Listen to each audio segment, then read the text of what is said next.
अस्सलाम वालेकुम गाइस, उम्मीद करती हूँ आप सब खैरियत से होंगे। आज मैं आपके साथ शेयर करने वाली हूँ माश की दाल की रेसिपी और बहुत इजी है एंड बहुत मज़े की बनने वाली है। Let's start.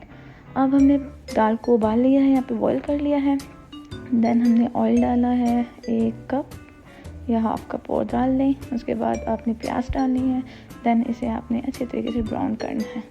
फिर आपने इसमें डालना है 1 चम्मच अदरक लहसुन का पेस्ट और इसको फिर आपने अच्छी तरीके से ब्राउन में रख देना है। एंड देन डालना है पानी 1/2 कप।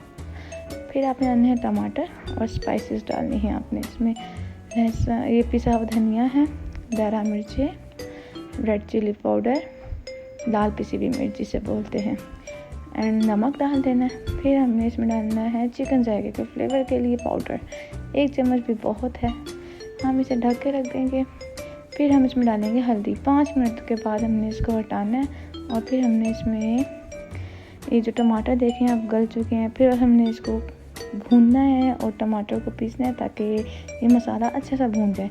फिर कटी हुई हरी मिर्ची डालनी है 2 से 3 अदद। देन हमने बॉईल हुई दाल को धोना है और यहाँ पे हम देखें हमारा मसाला अच्छे तरीके से भून चुका है। 10-15 मिनट आपने भुनाई करने के बाद आपने ऐसे इसमें डाल देनी है दाल जो बॉईल की थी अलग से, ठीक है। देन आप इसे करेंगे मिक्स एंड फिर आप इसमें डाल देंगे थोड़ा सा पानी। और ये देखें यहाँ पे प्याज ब्राउन हो रही है, लहसुन है और तेज़पत्ता, ये मैंने इसका दे दिया है तड़का, और तड़का बहुत टेस्टी होता है।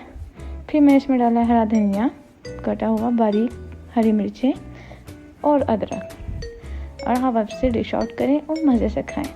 Thank you so much. अगर आपको मेरी वीडियोस और मेरी रेसिपीज़ पसंद आई हैं तो मेरे चैनल को सब्सक्राइब करें, लाइक करें, शेयर करें। अल्लाह हाफिज़।